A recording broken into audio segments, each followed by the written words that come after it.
Ladies and gentlemen, this is your captain speaking, along with El Jefe and the Walker. Welcome to episode 280 of the original, the official, the only Max Wrestling podcast, as established in 2015 by myself and the Phoenix, available on Facebook, YouTube, and Andre Corbeil's Wrestling with Wrestling. It's July 23rd, and what a weekend. Slammiversary delivered some great matches, great moments, great returns. The horrible show was something. It stood up to its name. Yeah, definitely. The name we gave it anyway. But before we get into that, please join Travis and I in wishing the one and only El Jefe, former Knowledge and Predictions champion Modus Marquez, a very happy birthday. Happy birthday, brother. Gracias, oh, I appreciate it. Working I'm on not your as birthday. hungover as I thought I was going to be. Maybe tomorrow. I saw. Right. I saw all of the messages and everything. I was like, I'm going to talk to him in the morning. I'll just tell him that. So I ain't got time for this shit. Yeah, technically it's not in my time zone yet. Nope. Well, Sunday may have been as confusing as trying to put out a fire with a bottle of vodka, but one thing we're not confused about is that Moses is through to the next round after just surviving a scathing debut promo from Ronald Hill, who we hope is only just getting started. Holy shit. Did this dude come out swinging? I mean, the other guy over here, we won't talk about that situation like that, but I mean, he was, he came out swinging too, and he did his thing, but I mean, like, I don't remember seeing a debut like that. I don't think ever. No. I'm trying to remember the last person that was that good on their debut. Ooh. Yeah, that's a tough one. Maybe Rob. I mean, yeah, but I mean, there's been so many debuts in the past year or so. Like, the promo order has grown. It really has, though. It's not this. I mean, I don't mean to say it like that, but it's not the same group of guys like we would get in WWE style. Oh, they're already over. Just throw them out there. We're getting new dudes, and it's like you get this. We give them this little bit of hope, and they fucking blow people's minds. It's insane. Yeah, and people are doing their homework too. Oh yeah. Hey, that's good education for you right there. You know, like nobody's coming out with, I don't know anything about you, I'm just going to talk about myself. Everybody's studying their opponents, which is great. Especially for the ones that haven't cut a promo on the show before.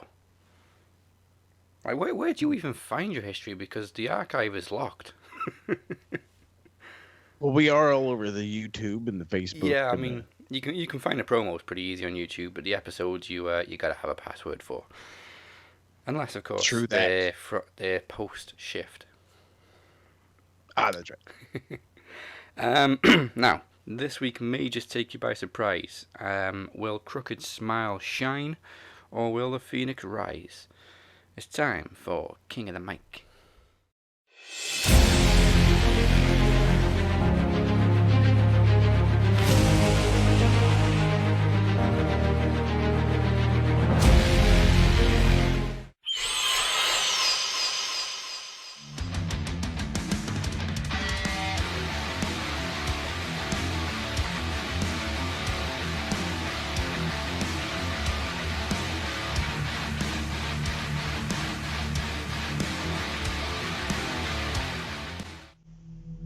have our demons.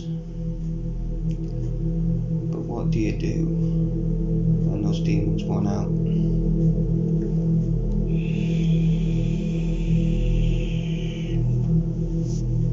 Do you push them down inside? Or do you unleash it upon the world? Me? I unleash it and watch the world burn. Mr. Crooked.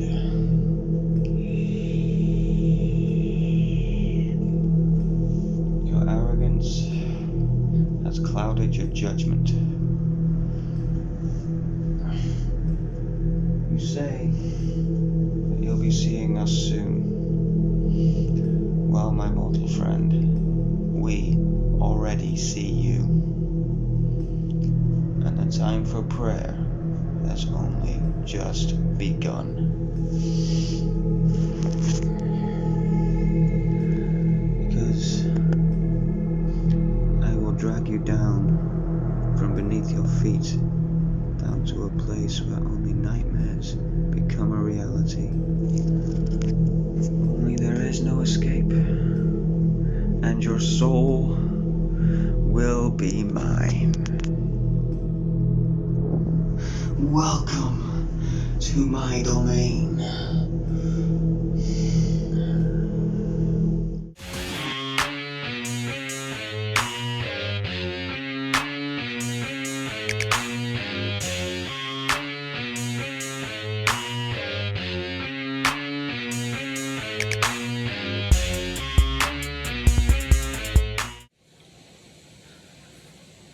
So, apparently I'm taking on a guy named Phoenix, and I did my research, and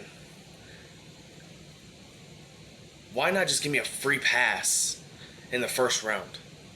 This guy has gone from saying he wants to save the promo battle league because he wants to give it justice, he wants to save this promo league, and his promo sucked in the first place. And then he switches himself into a demon, and he makes himself look like a rip-off Finn Balor. He has no emotion in his promos, and that's where I'm going to put you into a promo school, kid.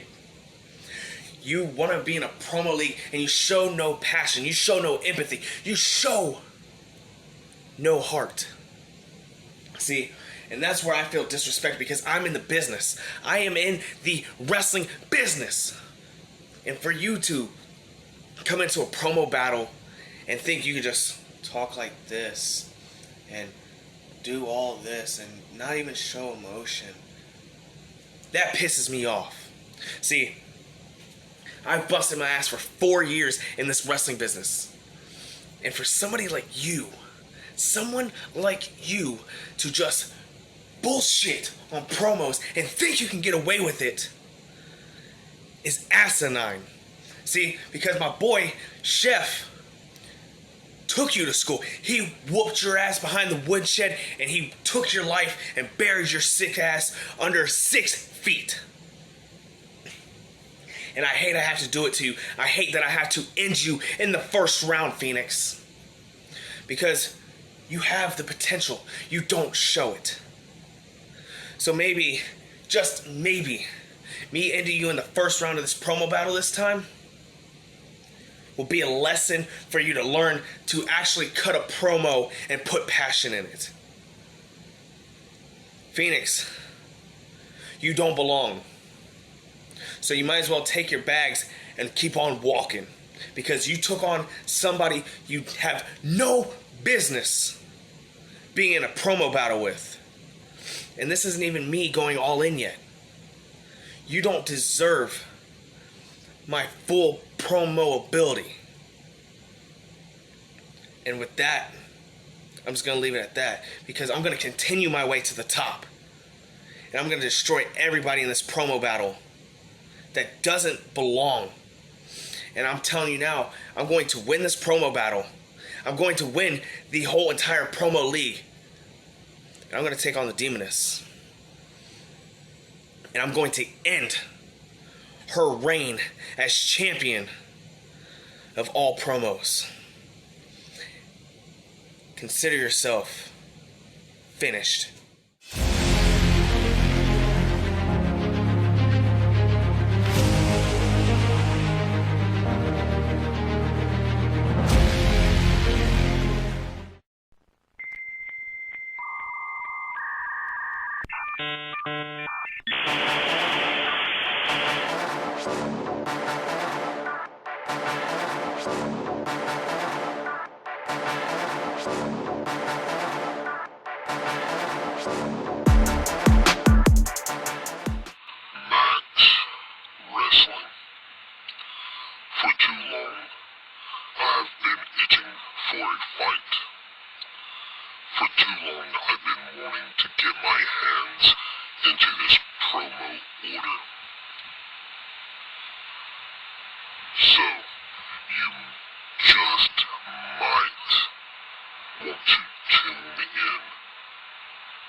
Going around hacking shows, eh? Yeah, we have our own hacker. How do we find out who this hacker is, and we don't just drop it, Yeah. Forget for about real. Well, the fact is we're like telling people right off the bat, this is the guy. Yeah. But we can't stop him. Nobody can. And by the way, people, just in case you're wondering, it's not CM Punk. Oh. I mean, I wish it was. That'd be great. But I digress. The winner of the King and the Mic will be announced on Monday, so if you don't want to wait till next week's episode to find out, make sure you join the Max Wrestling Facebook group. And next week is a double. Both semi-finals take place on the same week. We know Cypher will face Ted P. De Niro. Now we just need to find out if Moses will be facing Crooked Smile or the Phoenix. Gonna be a big week next week. Big week. I like it, though. I like it. I mean, I'm curious to see how it goes down in the other round. I'm pulling for Teddy. I really am. Mainly because I've never really gone against him. And I think that would be like my next hill to climb. Now, unfortunately, that might be just my utter demise at the same time. So Teddy's really stepped up this year. he's. Hell yeah, he is. I mean, when I'm watching his promos, I'm like, this guy's pissed that he's not been him, and he's here to make up for that. And it's like, okay, this is the old Teddy back, and people need to get ready. And I don't know, I'm excited for it. I'm ready for the challenge. I don't know, Crooked Smile being brand new, a pro wrestler cutting a pro wrestling promo. I like that. Yeah.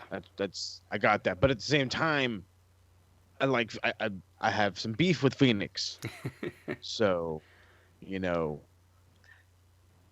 From did. the sounds of it, it's like just all over here from King of the Mic all the way to Promo Slam. It really, really is shaping up. Love to play on words. Phoenix really did do something a little different. Like, he didn't just talk to the camera this week. It felt like a vignette, sort of dark and to the side with the music. So everybody's growing.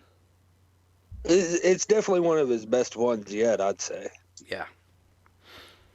But damn it, Phoenix, you need to learn how to get bowed up. The key is to stay bowed up 24/7. Yeah, like me. That's only something Trav can do. Yeah, Nobody else got the energy for that. It's like the Hulk, and the secret is I'm always angry. But damn it, fucking hell! I mean, you got so we got Crooked Smile. It did a great promo. Everyone, we finally seen everyone, and everyone's done a hell of a job. Yeah. Top to bottom already. So, like, sorry, but King of the Mic this year is way better than last year. Sorry, Mike. I think Mike's Sorry, loving it. He'll probably agree with you. Mike Yeah, also says, probably. he wasn't fully himself in Kingdom of Mike. But he still won it. Yeah. So this week in WWE, they refused to sanction a match between Big Show and Randy Orton, but they were happy to sanction a match where the winner had to pull out his opponent's eye from its fucking socket. Oh, don't get me started on this piece of fucking shit. First off, it's bad enough that this fucking, how old is stupid shit Vince? 70 some odd years old. He's so goddamn out of place. Yeah. This fucking guy had a match taped.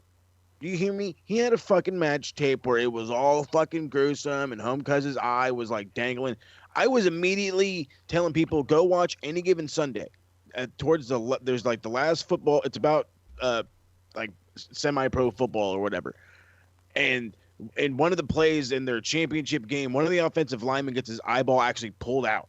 And like you don't see the pulling out, but you see the eyeball just laying on the ground. It's pretty gnarly. And it's like, there you go. That's all you had to do. That's all you have to do. And this fucking chicken shit motherfucker, because I have no other way to put it, films it and then it's like, no, that's too fucking gross. But you called the show the horror show. I'm like, what? It's too gross? It's the fucking horror show. You fucking signed this match, you put this match together, and then you chicken out of it. And you wonder why ratings are dropping. Yeah, I mean, you book a match with that kind of stipulation, it's got to be gruesome. What was he expecting? That's the point of the match. Don't I have to pull his eyeball out. There's no nice way to do that. Hey, bud, do you mind sitting there for a sec while I get some, No, that's not how it fucking works. Oh my God. Don't theme a pay-per-view on horror movies if you can't go for it. In the middle of fucking July. Yeah, which makes no sense at all. I didn't even see the fake eyeball until I saw the screenshot that people were posting. I just thought Ray was covering his eye. Fucking marble. The fucking the goddamn bobber or whatever for fucking fishing. I saw that thing and I'm like, what? Fuck you. And then he threw up. Ugh. Like the fakest throw up I've ever seen in my entire life. It's like somebody gave him a bunch of bread and he chewed it up, threw it on the ground. Yeah, pea soup. I was like, what the dude? Sometimes it just amuses me just listening to y'all talk about WWE. I was about to say, I was like, because they're not amusing, so it has to be us. I mean, Rollins. Well, I haven't seen it, so the only thing that don't the fucking only bother. Thing, I'm not. I told you right? that the other day. Hey, the only thing that I've seen is some like 2 clips that Harold posted in RWT of Sasha's hair getting pulled out or something like that. She fucking lost her wig, stupid broad. And then I saw another clip where Asuka's ass met the barricade wall thing. And then I saw the picture of the eyeball thing. And that's literally all I've seen. And it makes me upset because I specifically requested somebody send me a clip of Shotzi doing the air guitar, and nobody did it. I think we were all too just absolutely infuriated with everything on this show. Yeah, I mean, like, that's why I don't watch it. I didn't hate the swamp fight. I didn't hate it either, but I have more questions than I do answers. Yeah, I thought they were actually introducing an actual Sister Abigail, and it turned out to be Alexa Bliss as a sort of mirage. No. Don't sugarcoat this. This is fucking. You know what this was? The swamp fight. It was WWE saying "fuck you" to their wellness policy and giving Braun Strowman just fucking tabs of LSD. This dude was tripping balls on this place. He fought himself. He saw fucking Alexa Bliss, who has nothing to do with anything. They're bringing up shit from what the fuck was the Mix Max Challenge or whatever the shit. Yeah. I'm like, you guys are fucking reaching. And when I popped, don't get me wrong, I popped and then I'm like, you guys are reaching. Like, You know how many people watch that stupid fucking thing? And Bray Less than 100,000. Bray was restrained to a chair with a kind of biker chain. Oh, get the fuck and he couldn't get out of it, but he can flip a 14-wheeler. He can't get out of it. That thing was so loose, and it's barely around his gigantic fucking arms. I'm like, really? This big motherfucker can't just like. I was in, like, I said, I was like, okay, that's bullshit. And then I'm watching some more of it, and it's going on. They fight for like 2 minutes. That's it. It's not much of a fucking swamp fight. Apparently, fucking Braun's a great swimmer because he can hold his breath forever. Yeah. For a big guy, too. I heard something. I heard something about gators. He should have wrestled a gator. That's Was there any gators? No. No, there was no gators. Oh, there was was the only swamp in the world with no gators. I just thought, like, when I heard something about that or somebody said that, hey, all I could think of was what's his name, ZZ or what? God, the guy from the guy from. I know exactly who you're talking about. Yeah. That's all I won't tell about. you his name though because I don't fucking know it because he wasn't that important. But I do remember that guy. I used to wrestle gators and shit, and then he thought he could be a pro wrestler, and I'm like, okay. You know why I'm more disappointed that there wasn't any. They filmed it in Florida. You telling me there's none? Yeah, right. That's what I was just gonna say. I was like, you mean to tell me there's not a single fucking gator in Florida? They are known for their gators. Like people just driving down the road in the middle of a highway, and they gotta stop traffic for like an hour because the damn gator just wants to lay down in the middle of the road. This guy knows. They just kind of rounded them all up and said, okay, can you not come into the swamp today? We're shooting a match for WWE. I can see this meeting now, like Peter Griffin trying to talk to fucking alligators. I guess they need to go next time they want to try to do that. Have them go over to the pond over there beside of Mike's house. Yeah, they got gators. I guess on Sunday on Sunday all of their medulla oblongatas were in check.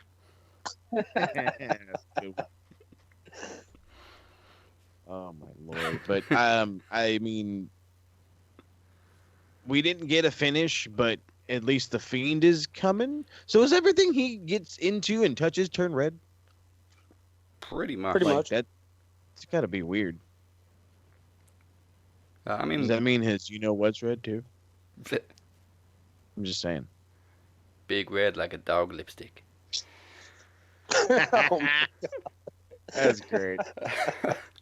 I mean, we kind of knew this was the way it was heading. That whatever the finish to this match was going to be, it was going to lead to the Fiend and Braun at maybe SummerSlam. Well, more than likely SummerSlam. Which is fine, but I would have rather it been more of an actual horror show. Like, you know what you could have did is rather than you pull, like in Braun pretty much drowns, I guess, or is able to get away. Then the Fiend comes at. You should have had the Fiend fucking beat the crap out of him with an oar and then have him like crawl away, barely saving his own life. And why didn't he? And then on top of that, why is this big ass dude coming in this gigantic truck and not just run him over? It's a fucking swamp fight, homie. Like, fucking hit him. Like, what do you mean? Like, I don't know. Who are all the random guys? Right? Where the fuck are all these like just dudes?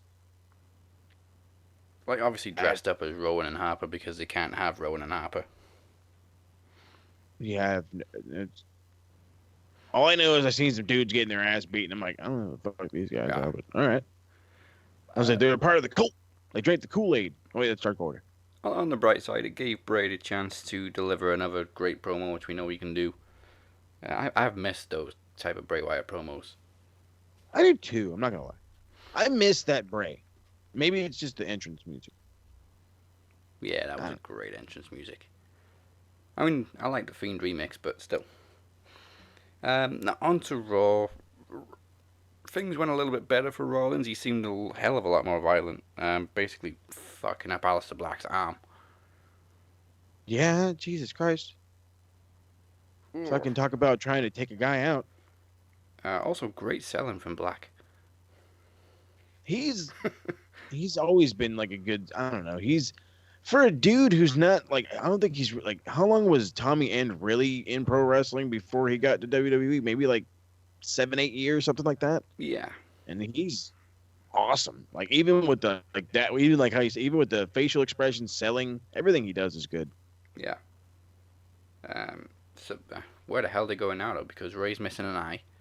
Black's just got a broken arm. He's not missing an eye. He's missing an eye. He's missing a fucking fishing lure. He's goddamn missing.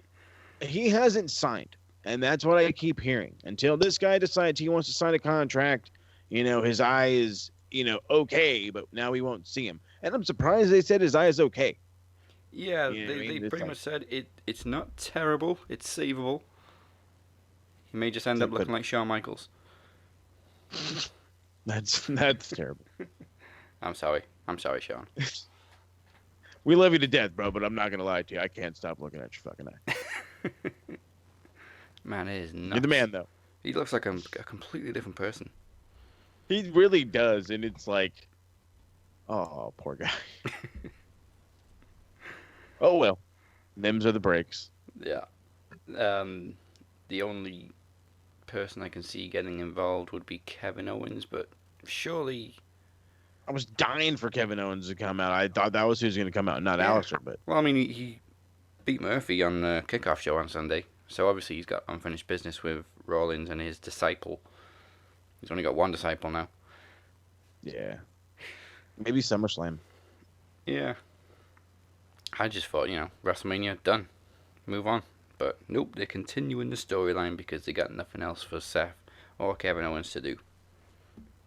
Hey, didn't EY say in that fucking Busted Open podcast that like the system is broken in WWE and they just do the same shit over and over and over again because they don't know how to get people over? Yeah, it always amuses me when people leave WWE and then people ask them what's wrong with WWE and they say what's wrong with WWE and then there's fans that will complain that they're just bashing WWE. Maybe WWE is the problem if they're all bashing it. Well, not only that, if they were just bashing it, why are all the stories the same? Yeah. Like, hello? I don't understand how people different? can still defend Vince.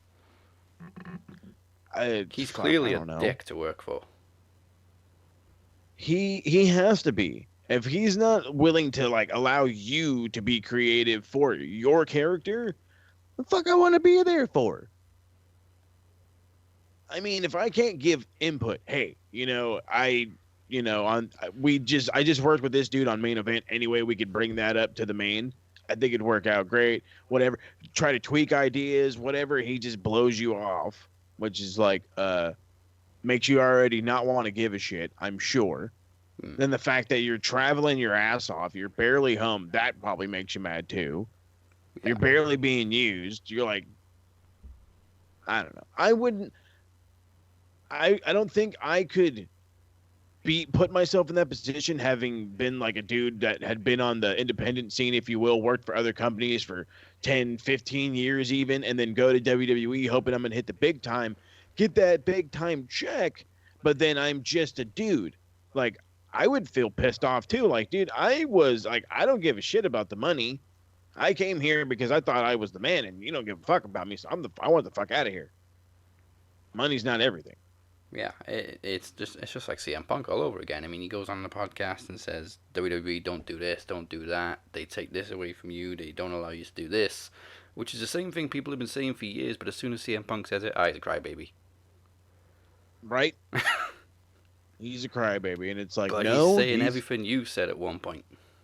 He's saying everything every other fucking disgruntled former WWF/WWE employee ever has had. They all had the same complaint. They had the same argument. And even all of these released people, even all the new ones, I guarantee you their stories are the same. Yeah. We got signed, got promised the world. We got excited because of the big money. And then we got the 3 weeks. I hate this excuse that it's the wrestler's fault for not being able to get over. How are they supposed to get over when they're sitting in catering every week? I was going to say, how in the fuck do you expect anybody to get over when I can't see them? Okay. I mean, even if I'm at the show and I fucking can't see them, How the fuck you expect me to get over? How do you expect them to get over? I don't know who the fuck they are. Like, I remember being at a live show, and this is back, 3 years ago, when the Good Brothers had originally debuted in WWE. They had debuted like the week before. The following week was the redid ladder match for the women's Money in the Bank, the first one, when they redid it over again on SmackDown. I was there for that show. The Good Brothers were on Main Event, and I'm like, why in the fuck are these guys on Main Event? And I had like and then here's the thing that killed me. I had one dude sitting behind me. Who the fuck are those guys? In a Bullet Club shirt. I said, is that a joke? And he's like, no, I can't see. I saw it's Gallows and Anderson. Who the fuck are they? I said, dude, what is your shirt? Oh, I got this at the mall. I understand that, but what is your shirt? It's the Bullet Club. He's like, well, yeah, isn't the Bullet Club WWE? I immediately walked up and grabbed a beer and begged for one of the bars. Where's one of the bars? I need a shot too, like ASAP. Who in the fuck is this guy? Oh, it blew my mind. My brother was amused all day long. He educated him and was like, you do know that thing's like Japan, right? Gave him the whole spiel. The guy like went and bought a brand new shirt because he had no idea what the fuck he was wearing. It's like these plastic bimbos that walk around in Nirvana t-shirts. Name a song. I didn't know it was a band. It's true. It's so true. So many people do that shit. I'm just part of the scene. Fucking what? Do some goddamn research. Fucking son of a shit. Yo, Kardashian, who's Kurt Cobain? I don't know. Well, you're wearing his t-shirt. Huh? Didn't he? Wasn't he a philosopher? Oh fuck! You fucking moron. The thing that kills me too is goddamn well that dude probably, if he bought it at the mall, he got it at Hot Topic. Yeah. And they fucking sell WWE shirts. Just saying, bro. Now, interesting factoid: Shelton Benjamin rolled up Truth. Where the fuck did this guy come from? Exactly, he just keeps popping up at random times. He's now the 24/7 champion, and he seemingly joined forces with MVP and Lashley. I was 16 the last time Shelton won a singles match on Raw. I'm now 30 years old. iPhones didn't exist yet. The PS3 was about 6 months old.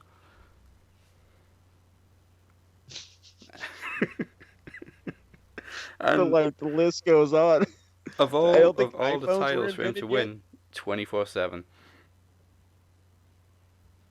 Oh my god. It's been that long since he's won a singles match. And then the 24/7 title. Way to come back. So, have you heard what they're trying to do with these guys? Well, they've actually released t-shirts, so they are actually going by the Hurt Business. No. Well, I'm talking about the whole idea with Farouk. Oh, not another new nation. They're trying to revamp the nation. Oh, we hear that every year. But that was why Ron Simmons was on Raw. Because they're actually they're really, really considering it. Well, move with it. I guess the time's right for it. Right? But, I mean, my whole thing is what in the fuck is Bobby Lashley doing? Nothing. Like, he's just there. He's just a dude. And, like, he's like the enforcer to MVP right now. At least that's kind of like how I feel is going on. Because, MVP is the fucking U.S. champ and not Bobby Lashley. And then you add Shelton to be just like the fall guy is my guess. But, them as the nation, they would have to add one more dude. Yeah. And I'd be curious to see who they would be. But if they were to actually go with that, I think it would work out. Because then you have a heel, I guess it'd have to, it would just be like the mid-card heels. I'm curious who the token white guy would be this time, because obviously the last time it was Owen. Oh, that's right. I was about to say, I swear to God, Owen was in there. I didn't want to sound like a dumb shit. Token white guy. That's awesome. Who could it be? be? Oh, no, it can't be Buddy Murphy. Maybe it can be. No. Yeah. He's Sami Zayn. Pretty good with Rollins. Oh yeah, Zayn would be great. I don't know when that guy's ever coming back though. When it's safe.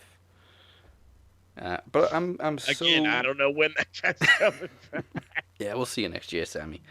I'm so confused on the US title situation though, because MVP obviously declared himself the US champ, but from what I've seen, Apollo's still the champ and he still has the old belt, and that's still the real belt. I don't know. He has COVID. They haven't made anything clear. Same because as we live in the land of fucking make believe. Yeah. And it's so stupid. Same as the Raw Women's title. That was confusing too. Oh, fucking.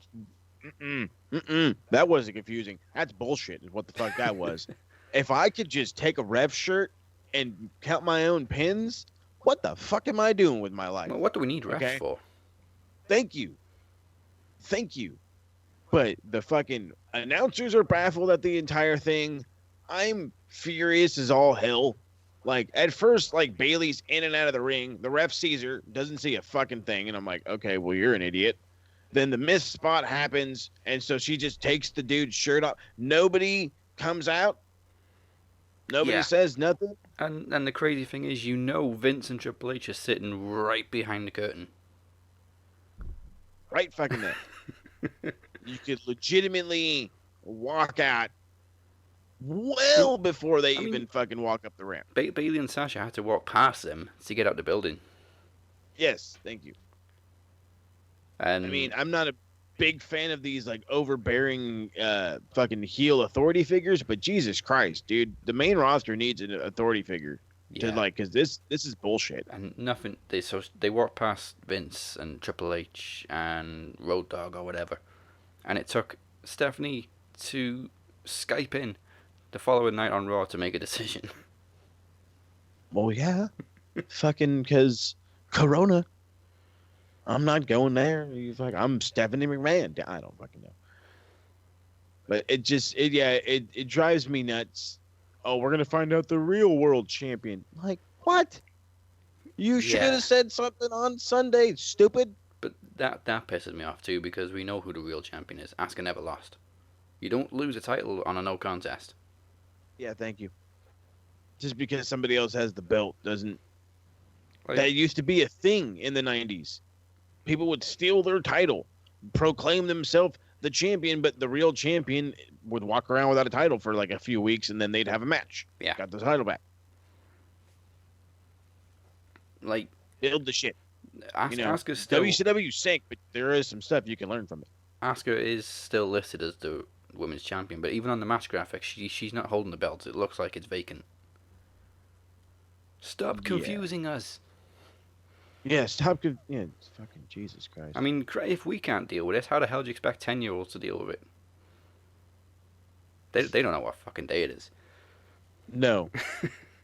I don't know if they know anything at this point. I'm over here dying. What the fuck did you just send me, Travis? Bobby Lashley's quote here. I'm here to kick ass and fuck bitches. I'm all out of bitches. If ever they remake They Live, that's the new line. Right. I just thought it was funny. Yeah, I really don't care to talk about WWE, but y'all are talking about Bobby Lashley and what the fuck is he doing now? And I'm like, well, he don't have Lana. Fucking dude, man. I was like, he don't have Lana anymore. So, and it just came to my head. I was like, I wasn't gonna say it, but I just wanted to send that to y'all. Yeah, that's another thing. I do want to. I am a little curious if Bobby's ever been contacted by the UFC. He must. The dude was undefeated in Bellator, for fuck's sake. Yeah, he must have been. Just saying, get your ass on that Fight Island, motherfucker. I wouldn't be surprised if they contacted him while Brock was there. Yeah, I think that was probably like something they thought would have been big money. I mean, it could have been. Steal the wrestling fans. Hey, I would have watched it. You have two former All-American wrestlers, okay? They're both built like fucking brick shit houses. They're gigantic fucking genetic freaks. And they have legitimately the same, like they are the same. Bobby Lashley was the dude to replace Brock Lesnar when he originally went to the UFC. Probably when he originally went to WWE too. Oh yeah, that's right. I don't even know what went wrong with Lashley. Here or in MMA? In WWE the first time. You want to know what was wrong with him? They gave him the fucking ECW title and expected him to do something on a piece of shit brand. And I'm like, this guy could be like, he headlined fucking WrestleMania for fuck's sake. With He Vince. could be your world champion. He actually shaved Vince's head. Again, he could have been world champion. He should have been world champion, at least world heavyweight champion. Yeah, we're not counting. I love ECW. Christian to death, but fuck, man. This guy couldn't get one of those runs. Yeah, I found it funny that they brought Christian back after he established himself as a main eventer in TNA, won the NWA World Title, and they probably promised him a world title run if he came back to WWE. Yeah, but it's the ECW one. Oh, here you go, bud. You're What the on fuck is Tuesday. this silver piece of shit? And that thing, oh my god, that thing looked ugly. Oh, that reboot title was shit. What? Why is your world championship silver? And all the other belts are gold. Fuck out, fucking. They needed. I would think that was the only title they had for that ECW brand was their ECW title, Yeah, there was no tag team, no TV or anything like that. which is perfect. Which I guess is good because, fuck, they had some of like the worst goddamn characters ever go out there. Yeah. I still love Sandman beating up the zombie. Yes, I was just gonna say. I was like, I remember the fucking zombie getting his ass beat. That was great. I wonder if remember- they actually told Sandman about the gimmick. And they just told him, okay, you're going to go out and beat up this guy. Okay, what's his gimmick? No, just go and beat him up. And he gets out there and goes, I'm what sure the that's all they had fuck to is tell him. this? They told him, hey, go beat the shit out of this dude. All right. And he's walked out. Don't you want to know? Nope. Just kept going. See you later. Cracked a beer, walked his way out. See you later. You got time for this shit. Went out there, beat the crap out of him. The only other things I can think of that ECW was any good for was CM Punk and Kelly. Yep. I think that's about it. I didn't want to jump in and say Kelly. I'll say. Hey, I was 16. Give me a break. Right? God damn you, know, Mike that Knox. she might get butt naked, and we were like, hey, all right, let's watch some ECW. And she didn't get butt naked, and I'm like, how the fuck am I still pretty much watching this? did. It was just a backwards to the camera, and then Mike Knox comes out of nowhere with a towel and becomes Yeah, the biggest heel goddamn in the Mike world. Knox. Asshole. Uh, Fucking ruined us. But okay, we did get another return on Raw. It was Mustafa Ali, who everybody suspected was the hacker, and then they just dropped it. So he returns. Mustafa Ali's about to fuck himself over. Huh? Did you know he's tweeting? Oh, yeah, I saw the tweet. About he's tweeting about AEW. Like he's clearly watching it and tweeting about it. Oh, dude, don't bury yourself now. Yeah, all he said was hashtag sign Kingston. Eddie. Yeah. I mean, I saw it and I thought it was an old tweet, but then I looked at the date. Mm. Yeah, I'm like, well, there goes your return. You just got your first name back too. Right? I was just gonna say you have your full name. You're just coming back, and you're gonna tweet that. You know, Trips is like texting him immediately. Hey, what the fuck are you doing? I think it's a big deal. No, it's a big fucking deal, kid. I'll talk on Monday. Okay, I'm sorry. You know, only Sasha can tweet about other companies because she sucks up to Vince. I'm sure that's not all she does. So Ali, Mustafa Lordy. Ali, returns to team with Ricochet-Drick, because they don't actually have a team name. Ricochet and Cedric Alexander. Great, I love that. I was just gonna call him fucking Cool in the Gang. Or fucking Kid. Actually, no, what did I call him? Kid and Play? Yeah, Kid and Play. Ratchet and Clank. That's a good one, too.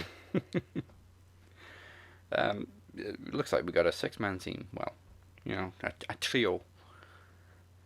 But they don't want to go that route. I mean, you got the people. Your tag titles mean shit anyway. Yeah, and look like shit. Oh, fucking stupid nickels. It was pennies. Now we got nickels. Well, What's next? Like when they introduced the new US title, I went through all the titles that they've introduced and changed since they introduced those god awful tag team belts, and they haven't changed them really. Nope. It was bad enough we had one set, then they made another set exactly the same, just a different color. They're so bad. And then my thing was, and like I know I'm not the only person to ever say this shit, but when we grew up, you wanted those belts. Oh, the tag team belts Those were belts awesome. looked great. They made you look like a world champion. Like that's what you wanted. And now I'm like, dude, who wants this shit? Like the IC title, it looks fine. The US title, I liked it better when somebody fucking photoshopped it and put champion on the bottom. It looked way better. Yeah. And then all the fucking other WWE titles, they all look the same with a different strap. That pisses me off. Just Really, look at it's like, like, dude, to be like UFC. God. Okay, well, have you seen the monstrosities of piece of crap titles they brought out when they changed theirs? I didn't mind the old style. Actually looked like a title belt. Now it looks like I don't know what the fuck it looks like. It's a giant octagon on your fucking belt buckle. Looks like a utility belt. Oh my God, it looks so bad. And it's like, oh, let's just make them all the same, because it's like, why? That makes zero sense to me. Every title should be a little bit different. And if you're gonna have the same title on different brands, then you do like one brand gets the white strap, the other one gets the black strap. I don't fucking know. But you gotta simplify this shit, and by simplify, I don't mean make every single one of your goddamn titles with 2 giant W's in a fucking home plate looking thing. Just for fuck's sake. Go back to the 90s. Bring back all the goddamn 90s titles and shut the hell up. Yeah.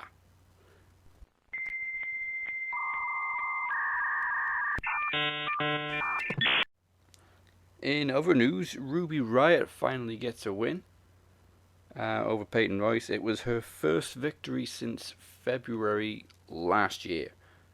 In all fairness, she was also out for 9 months with an injury, but yeah, well over a year since her last win. Singles win. Good for her. It's about dang time. I figured she was going to beat one of the Iconics because, that's what they're there for. Yeah. And I don't hate the team with her, Bianca Belair. It's just weird. Yeah, it's a mismatch. Yeah. They're like polar opposites. But again, I don't hate it. No. It's like, God, I'm trying to think of. It's like when The Rock and Mankind first got together. You're like, excuse the fuck out of me. No idea where Liv Morgan is. She's just off TV. At home being pretty, that's all right. Yeah, that's fine. Fine. But Ruby's being very defensive of her, so I don't know how the hell they're gonna go about this. Do we ever know how they're gonna go about anything? The only thing I can think of is like Liv turns heel when she comes back. Wasn't she already a heel? I don't know. She was like a tweener, and then she was a face, and then I don't know. She was losing to Natalya. They completely fucked up her return. I don't give a shit about nobody. I mean, she's improved tenfolds. Yeah, but like I said, I they don't give a shit about her because otherwise we'd still see her.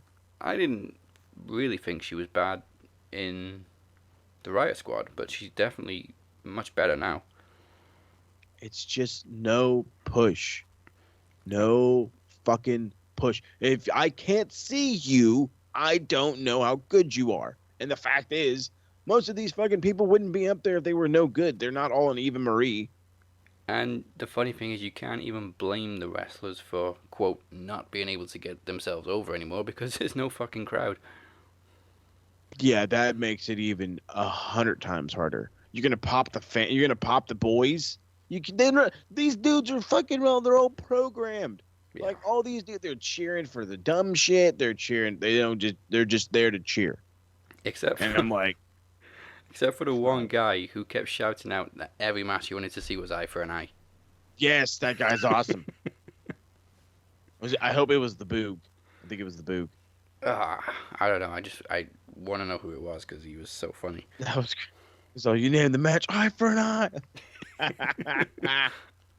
Like one of your own talent is trolling you. What if it was like Road Dogg?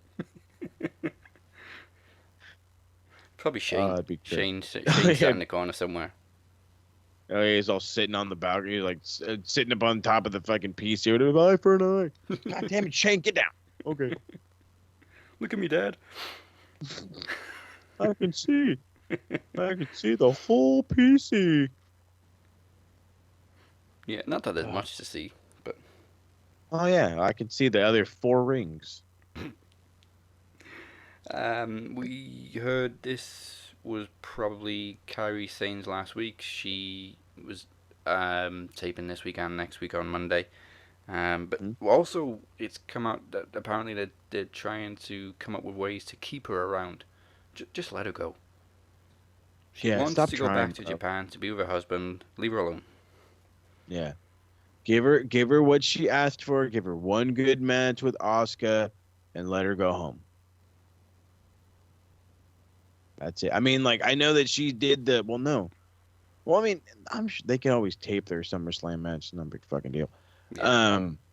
But I mean, yeah, let her go. You're not gonna use her all of a sudden. You know what I mean? So, Yeah. I mean, I let don't her know. go be I happy. don't know what she's going to be doing next week that they've taped, but if that was her last match, that was a great match on Monday. Oh yeah, definitely a good way to go out.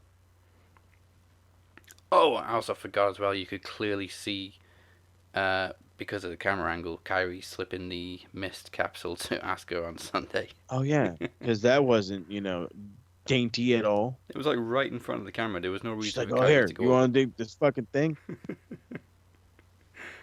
The camera guy's like, hey, look, you guys are giving her that thing, and I'm like, whatever. I was infuriated with that whole everything.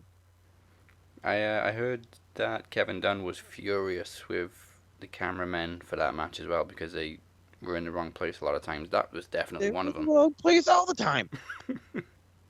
That whole thing was shot to hell. Like it. Kevin Dunn is mad at their guys. You should be mad at yourself, you piece of shit. Yeah, at the same time, it's funny to see Kevin Dunn pissed off because he's a dick. Kevin the He's so Dick Dunn. pissed off that he can bite his own chin. I feel What's your guy's bad. angle, babe? I feel so bad for the actor Kevin Dunn because he shares a name with him, who was Oh yeah, poor bastard. Mr. Witwicky in Transformers. He was in Godzilla. Sorry, he was in Zilla. We're not allowed to call it Godzilla because it sucked. Actually, I was no, gonna you say, know I was what? like, you mean the reboot, right? Yeah, it was okay for a monster movie, but it wasn't a Godzilla movie. Nothing can be what it was, man. Nothing can be like that. Godzilla movies, if you watch like the real Godzilla movies, they're cheesy as shit, but nothing can top them. And then I think what was the remake? What was that, like 2000 or something? That one was wasn't 98. Oh, yeah, that one wasn't terrible. It was But- just it wasn't Godzilla because he was running away from stuff. Yes, not Godzilla. Godzilla is there to terrorize. Oh, what's that? A helicopter? Like he- Smash. Yes, smash it all. Oh, cars of people, stomp on it. Not. Oh, they're That's what he shooting me. Fucking beat its ass. Throw a tank, the whole nine. But again, we digress. Main event segment of Raw. Drew. Actually, you know what? I didn't even write down the main event. I just wrote down this segment. Drew begging for a rematch. Dolph, as Scottish as possible, tells him to bug it off. but agrees to face him again with a secret stipulation. Which WWE kind of shot themselves in the foot with, because after Raw they also tweeted out, who do you want to see face Drew for the championship at SummerSlam? Like, you've just announced a rematch with Ziggler, so you're kind of admitting that he's going to lose. Well, you see, the thing is here, we know that you know that Dolph Ziggler ain't winning shit. Nope. I'm pretty sure his contract runs out this year too, so the most obvious... Let him go do some fucking comedy, please. Yeah. Get him off my fucking TV. The most obvious stipulation would be Dolph's career on the line. Bye. Smell you later. And then just wait for the AEW tweets. Or they should do fucking Claymores only, and then bam, right in the face. This is what gets me as well. When people are released from WWE, people will say, hey, go to AEW, and then when they turn up in AEW, the WWE rejects. Like, yeah, what's... Make up your fucking mind, dude. Are they rejects? Are they fucking cool that they're there? And then on top of that, who fucking cares? Like, let them shine. Oh, they signed a bunch of WWE rejects. Okay, well, they're rejects, you think? They were signed there for a reason, bub. They just weren't fucking used, okay? Trying to tell me guys like Kurt Angle are fucking rejects. EY, a good, talented dude, he's a reject because they looked at him and was like, crap, what the fuck do we do with you? Yeah. Can't have you looking like Daniel Bryan. So let's fucking shave you bald like you look like a fucking marble. Yeah, WWE reject, but he was in TNA for like 12 years before, so... Exactly. Yeah, and the reason I didn't write down the main event is because I didn't care whatsoever about the unsanctioned match between Randy Orton and Big Show, which obviously ended with Randy winning. Is that what the main was? I fell asleep. That was the main event in 2020, Randy Orton versus Big Show. And it wasn't even that violent. There was no reason for it to be non-sanctioned. Can I drop some fucking knowledge? Big Show had his debut match in professional wrestling in 1996 for World Championship Wrestling. That was 24 fucking years ago. What in the fuck is this guy doing main eventing anything besides a fucking retirement event? Get the fuck off. You two get the fuck off my TV. Randy just seems to be the guy running through everybody. Yeah. And I'm afraid Drew's next.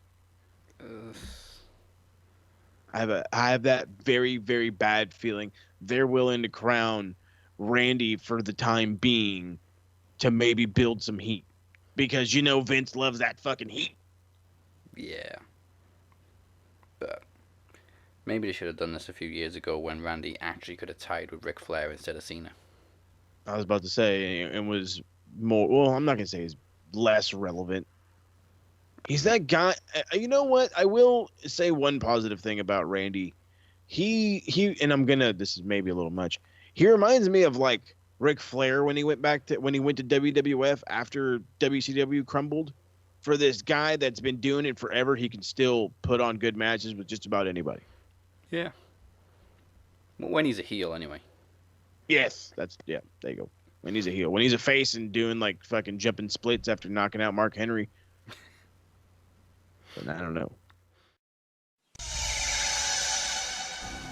What does the shape have to say? Shape. It's time to shape up. It's time for you to prove that you are more than a one-headed wonder. It's only right for us to set that bar, to set that standard. I take the shape of whatever I need to be. Travis Anderson, your time has come. Max Wrestling presents Promo Slam August 20th. Go to maxwrestlinguk.weebly.com for more information. What's up, everybody? This is AJ Kirsch, one half of the MLW commentary team, and you're listening to the Max Wrestling Podcast. It's time to take it to the max. Hey guys, this is Brittany Savage, and you are listening to the Max Wrestling Podcast. It's time to take it to the max. now we can wake Travis up because Impact. Thank 3, God. 2, 1. Slammiversary was great.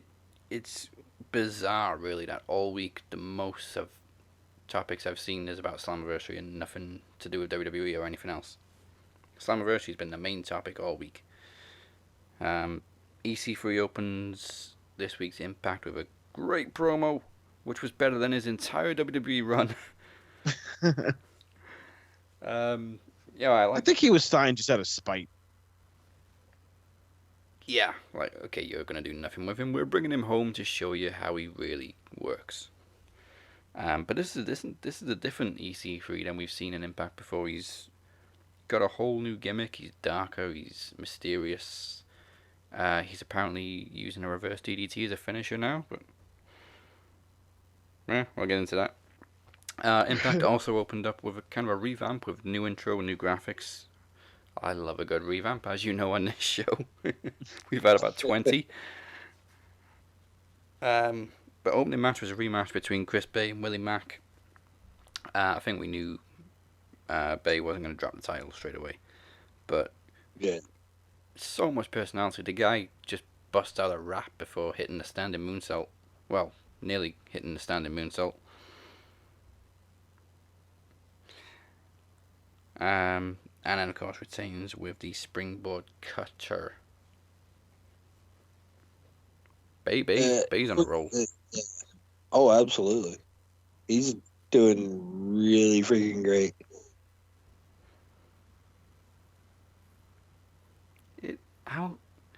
Willie Mack only had like a 2-month reign, though. Well, it wasn't 2 months, was it? Has it really been only 2? Rebellion. Actually, I think it was like 10 weeks. Dang. Didn't realize it's been that long.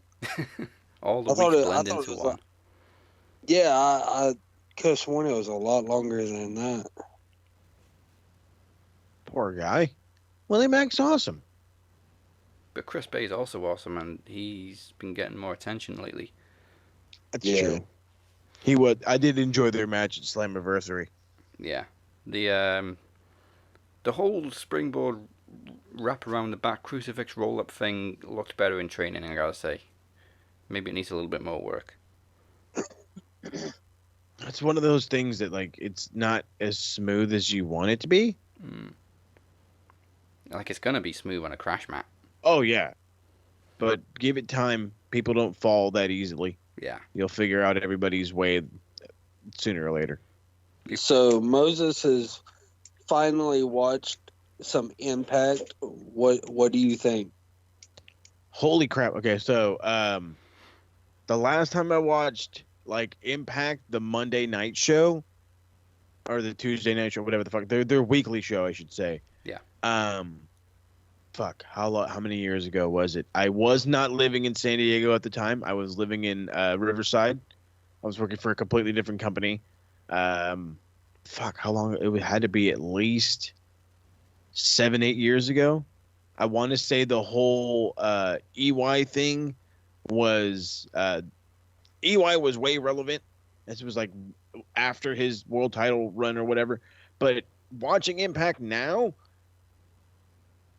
I don't want to say I feel like it's okay, I'm going to say like I feel like it's like an upgraded version of like NWA.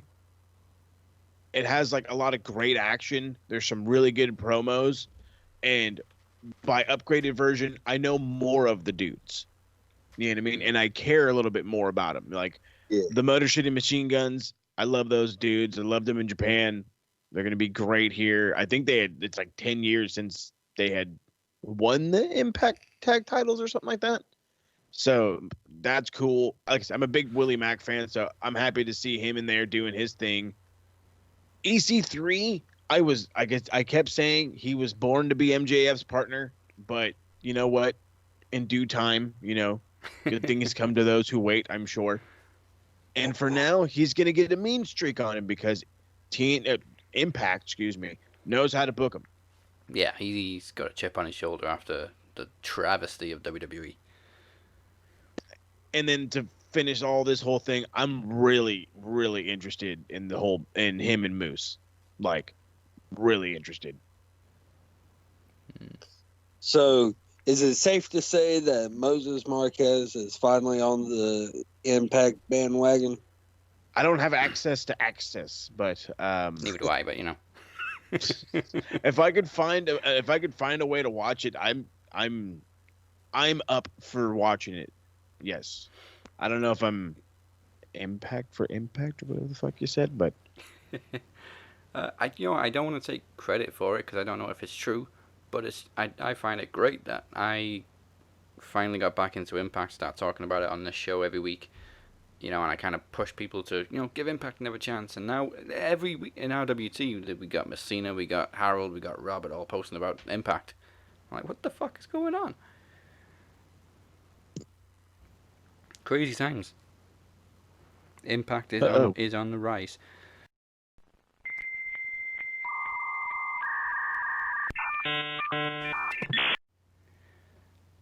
So the Good Brothers come in with their first promo, only to be interrupted by Ace Austin, and a melee ensues.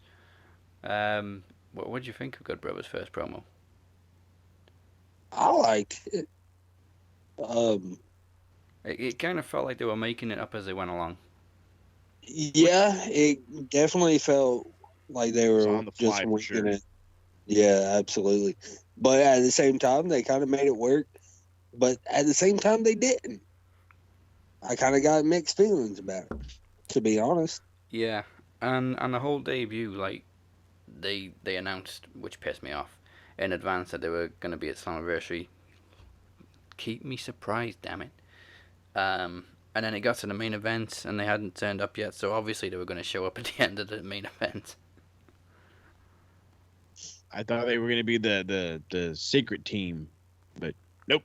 Motor City Machine Guns. Yeah, that was a little bit of a swerve too. Like, okay, there's a fatal 4-way with a mystery opponent. Oh wait, now it's a fatal 5-way. So we got Rich Swann and Eric Young. Rich Swann, poor guy. He's been out with a knee injury all. When was he injured? He's been injured since I've got back into it. I don't know when he got injured. Right before Willie Mack won the X Division title. Oh, okay, so just before I got back into it. So yeah, just by a couple of weeks, maybe like 2, maybe 3 weeks. Okay, so about 2 or 3 months he's had that knee injury. First match back, eliminates EY, and Eric Young just re-smashes up the fuck out of his knee. Instant heel. Coming out like you said, like Woody Harrelson. EY does look like Woody Harrelson. That's so bad. If ever they make a movie about Impact, Woody Harrelson is playing Eric Young. Ready to Rumble 2, let's do it. Oh, and then you gotta have Stephen Amell in there for Hangman Adam Page. Like I'm not even kidding. Last night I was watching AEW, and every time I saw Adam Page, all I could see was, is this what Stephen Amell's going to look like in that wrestling show he's doing for HBO? Yeah. Not unless he gets fucking huge.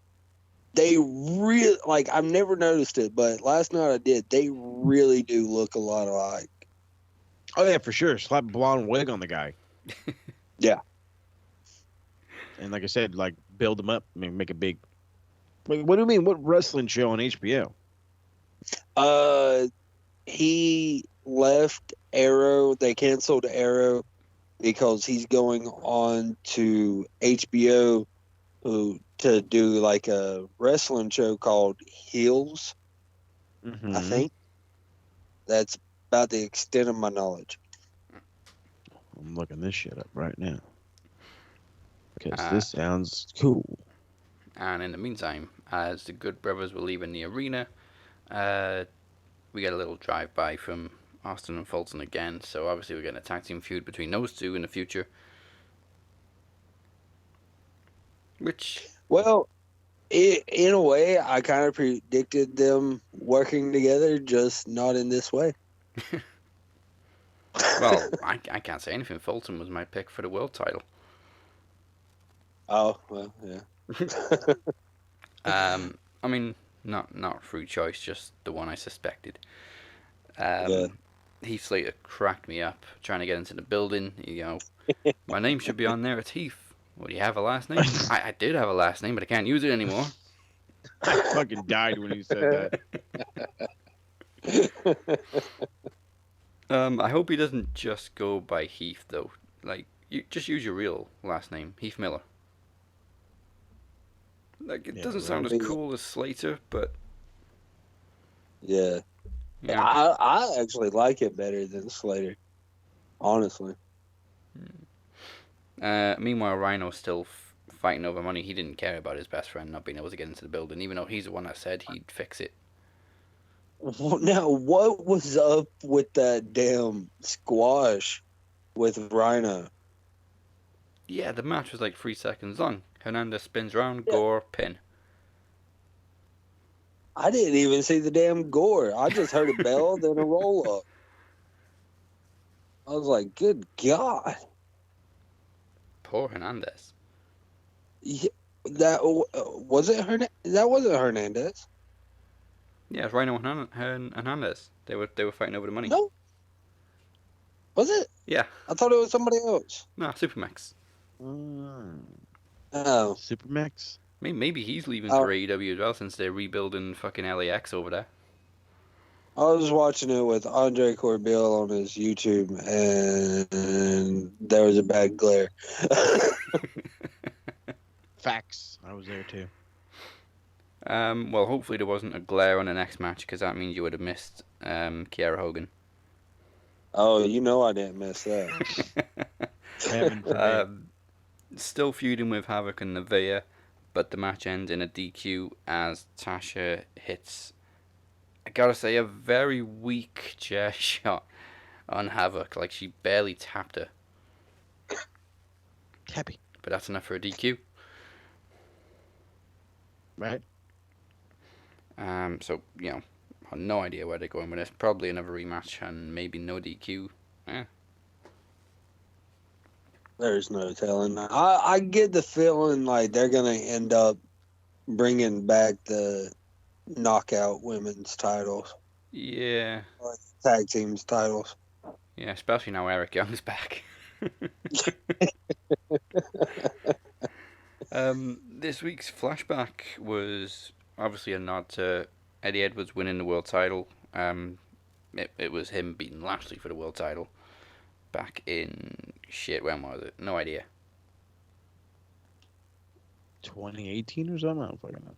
Yeah, it was when I stopped watching Impact for a couple of years, but I digress. I gotta say as well, the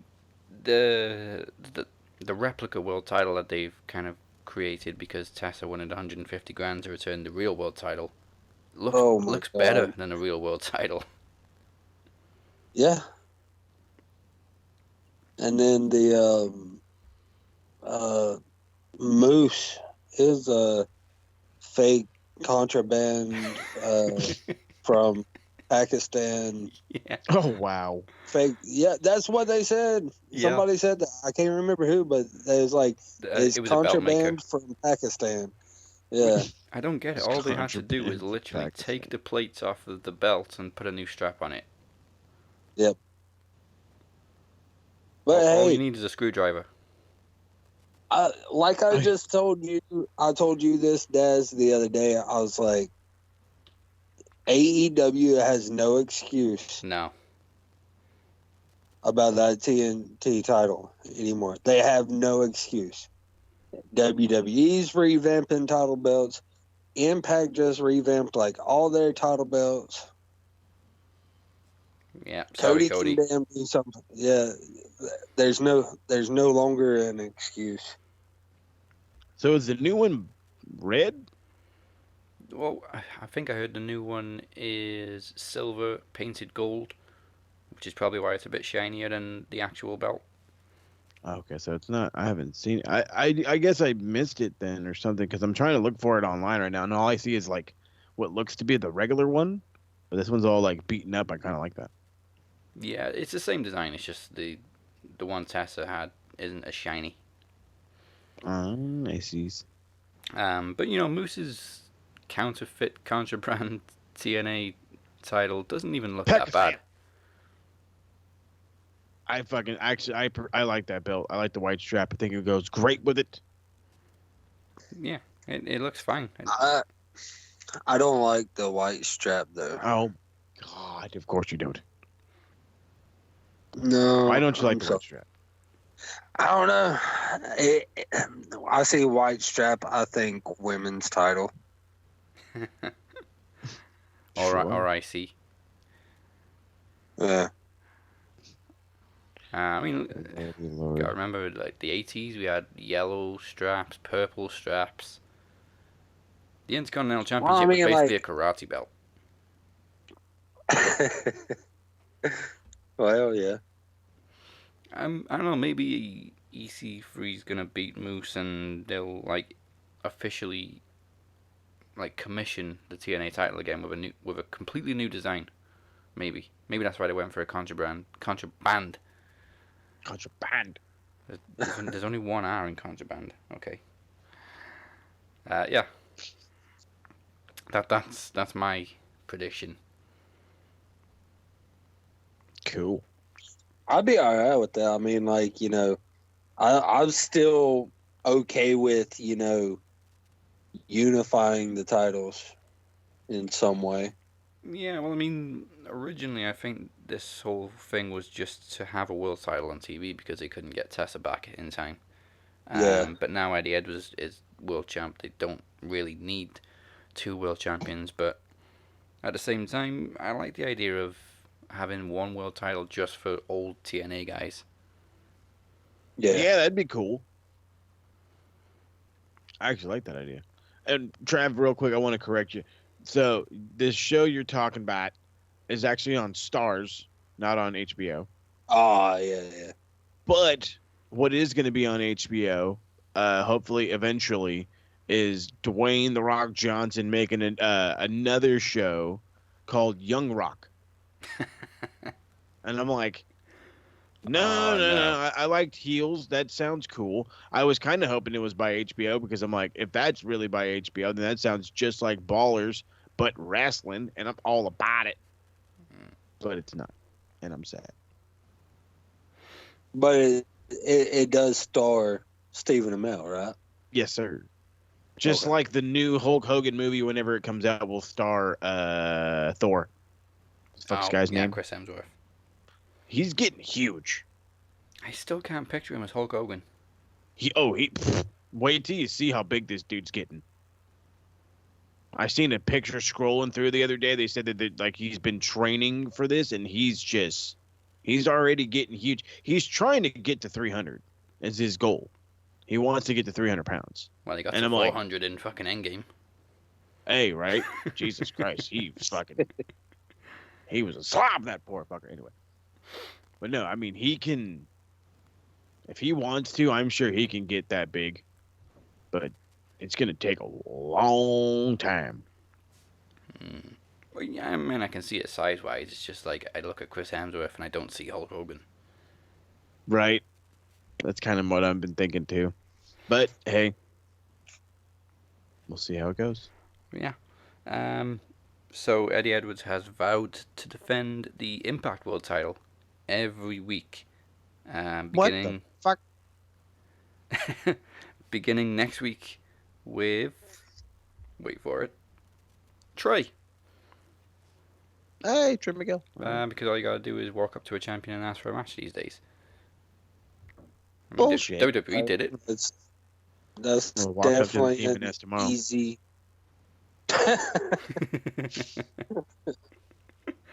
If only it worked that way. Yeah. Right? Like, hey, so everybody's just handing out title matches. You want to know? Okay. One thing that's got people kind of split. If that worked for... What happened? Go ahead. No. Just ignore me. One thing that's got people kind of split is... Actually, I'm looking forward to it. Wrestle House, which was... it started off just a regular segment with Rosemary and Johnny Bravo. Rosemary delivered the smoothest pickup line of all time. You've heard of Hell's Kitchen, right? All you need is a little pinch of rosemary. That was smooth. And pants drop. You know what? You deserve. And then, oh man, Bravo. He uses extra virgin olive oil. Oh, I love it. Yeah, Great segment. Find this guy. Okay, so if this Wrestle House, I'm only hoping that it's better than the crazy bullshit I watched at Thanksgiving. Which was? Impact, that retro bullshit. Oh, yeah. I remember hearing about it. I didn't obviously watch it. Oh, you're lucky. Oh yeah, the TNA or whatever show. Oh no. No. When they went This all was, yeah, like this was like the most bizarre shit that I ever seen. No, yeah. Okay then. It looks like it's going to be like a reality show spoof kind of thing. There were some great Easter eggs in the segment as well. There was Rosemary and Crazy Steve, who obviously have history together. Alicia Edwards warns Susie not to talk to Johnny Swinger. Too late. Yes. Yeah, it kind of had Stay like away from that Swinger. brother. Kind of had like that Big Brother vibe. Yeah. I mean, Crazy Steve pretty much confirmed it's going to be like a reality show spoof when he like goes to the back and he's looking into the camera. This is a great reality show. So it's like Legends House. Got it. Yeah. I'm sure I'll be entertained by it. And obviously the whole thing is going to be about Rosemary trying to get Bravo away from Taya Cockblocker. Oh yeah. Also next week we've got Reno Scum versus the Good Brothers in their first match on Impact, which I'm assuming is going to be a squash. And then we get Ace Austin and Fulton jump him again at the end of the match. But we've already spoke about the main event, which was out of this world. Completely unexpected title change, which is good. We haven't had one of them from Impact for a long time because there's been audience members who like to post spoilers up until now. You can ask Andre Corbell at the beginning of the show. I commented and I was like, "Look, if they're getting a title shot, they're gonna win it," and I was right. I just knew if they're coming back and getting a title shot, yeah, they're gonna win it. The North has had it for way too long. Yeah, well, I mean, we fought that on Sunday, but they defeated Callahan and Shamrock. But Motor City Machine Gun is greater than. Oh yeah, I know. Than fucking than Sammy. I didn't expect a title change because I kind of saw it as the veterans putting over the new guys, and obviously it didn't go that way. But yes, as you said, the last time Motor City Machine Guns won the tag titles was 2010, and I confused myself because obviously I saw Motor City Machine Guns' entire run in TNA from when they debuted in 2006, and for some reason I thought they'd won the tag titles more, but this was only the second time they've won them. I just had it in my head that they're multiple time champions already, but they're not. Not in TNA anyway. I absolutely loved them back then. Yeah. And like their hesitating drop kick was just beyond phenomenal to me. Their match with a very young Bucks, Generation Me, was just insane. One of the best tag team matches I saw back then. Yeah, you guys sent me that. I'm pretty sure it was Destination X 2006, off the top of my head. I'll double check. And then to close the show, Heath finally gets into the building. Yeah, let him in, alright. Well, I mean, they didn't let him in. Like, somebody used a fire exit, and he obviously caught the door as it was closing slowly. They ended the show with like 8 minutes remaining. Ooh. I wonder what they cut short. I have no idea. Like, I was expecting it to come back and Rhino runs into Heath or something, or like another promo or something, but it ended at like 9:53, 9:52 my time. They could have easily given those 8 minutes to Machine Guns in a North. Yeah, but it literally ended and just ran commercials until fucking 10 o'clock. Well, at least it didn't end it like half an hour short. Well, yeah.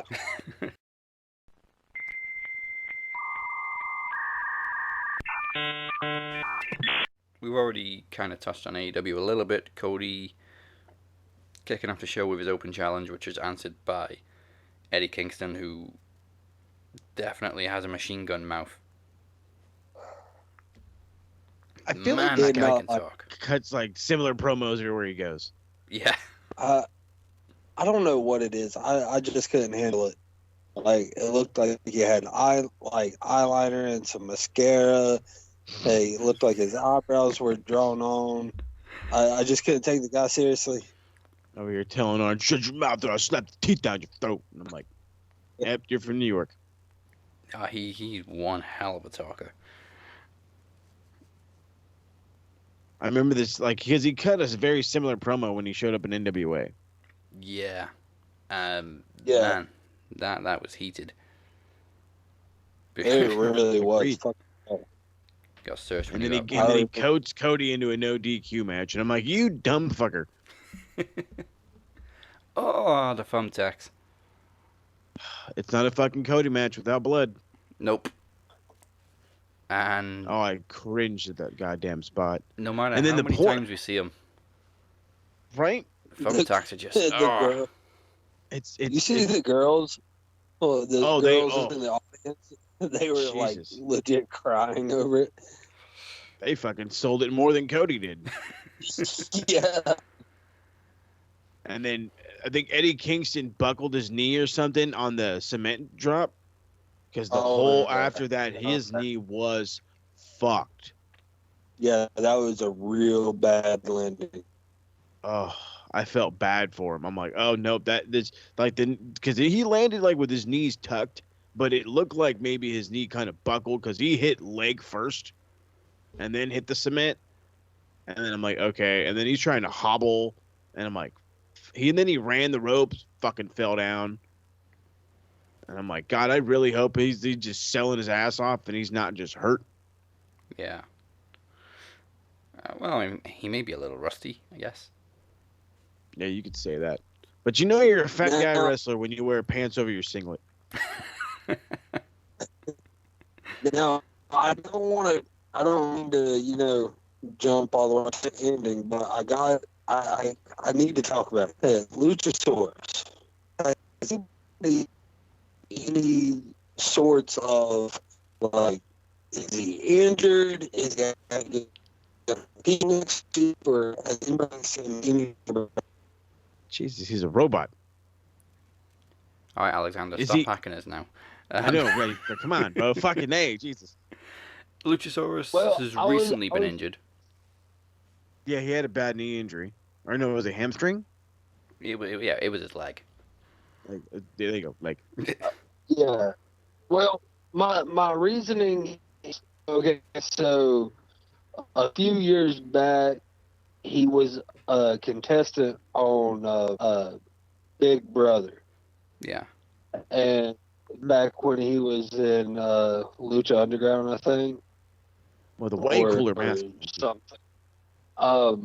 But he was a contestant on there, and my sister is a diehard Big Brother fan, and every reliable source about the upcoming contestants is pointing directly at him, and they're saying he's going to be in it.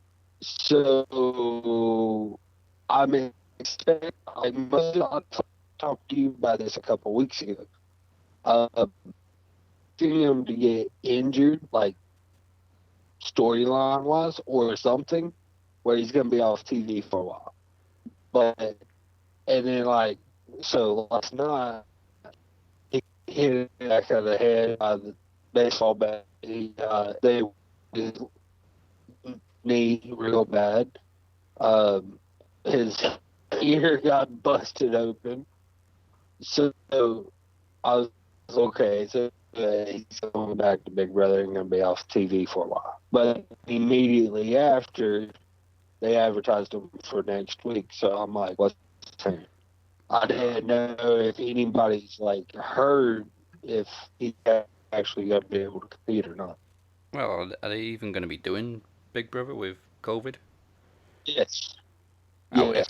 Okay. Like, Big COVID brother, yeah.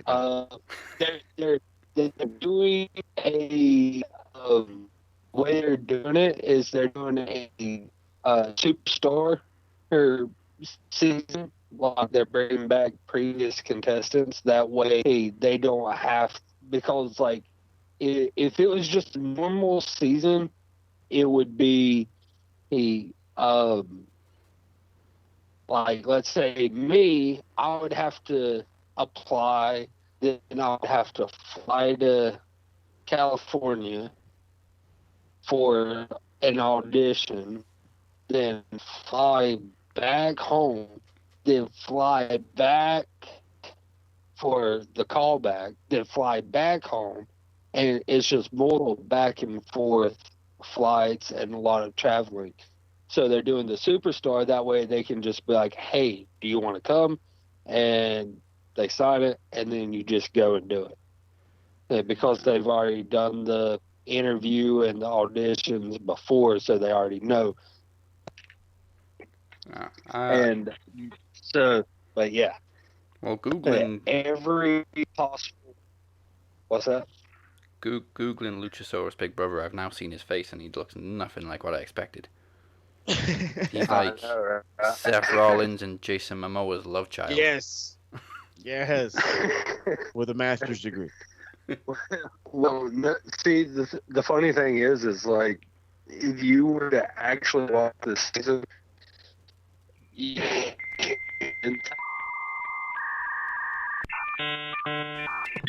it was actually a pretty violent episode of Dynamite, because we also had the Falls Count Anywhere match, which began in the kitchen and went all the way to the ring between the Young Bucks and Andy and the Blade. Andy Williams actually doing the job that he was made for, if you know what I mean. He got fucked up. He's a big fucking dude. Like, holy shit. I was like looking at it in the apron. I'm like, dude, okay, you were a big dude. You're a big fucking dude. They fucked him up. One point where he just got a chair thrown in his face. And then it was a pretty sweet bulldog front dropkick combo, and I'm pretty sure he just got kicked straight in the face. I don't understand how that wasn't a goddamn finish. That move was awesome. Yeah. A little leg slapping too. Just to piss off Randy. Well, fuck him. Yeah, the whole match was insane, and you say that should have been the finish. The actual finish was even crazier, with the double leaps off the entrance set through the tables from the Bucks. Awesome. I actually had this written down as the real Young Bucks, because there seemed to be a rip-off version on NXT, which we'll get to a little later on. Oh my god. I'm glad I'm not the only one that noticed it. I thought it was funny that every, Falls Count Anywhere starts at the ring and then ends up somewhere else. They completely did it backwards. Yeah, and I was terrified at the beginning because they just threw, I think it was Matt. They just threw him over the table, and he just ran right into that big-ass Blade. Yeah, that was like right at the beginning. Oh, shit. Yeah, I was so worried. I actually forgot there was a match booked for a second, and I just thought they were having a fight backstage. And then next thing, there's a ref, and like, oh shit, it's a match. And I'm like, but did you see that giant ass cleaver just fucking hit the ground? I'm like, oh shit, man. Could have been somebody's foot. And then again, more violence as Lance Archer, with an extreme version of I Just Kicked Stan, just You fucking murdered a locker room. bursts into the locker room, throws people around, throw a guy through the ceiling. That was my favorite. He perfectly throws a dude into the locker, like perfectly. He slams into the wall, takes the other dude, says, fuck you, you're going up, throws him into the ceiling. The ceiling says, I don't want him, throws him right back down. And the funny thing is, the interviewer stayed there for the whole thing, for him to come back and talk. Fucking Marvez. Yeah, I would have been gone. What do you mean? He was frozen in fear. So, this guy's just beating random people up. I'm just going to stay here and wait for a response from him. I still got some questions to ask. Fucking guy. Oh, man. A double debut from Diamante and Ivelisse. Fucking loved it. Yeah. Obviously, Diamante goes over. She a little less experience than Ivelisse, so I guess it was, the veteran putting her over. That's fine. Doesn't mean that Ivelisse won't get her time. No. Well, it's not even just the veteran. They're also friends and former partners.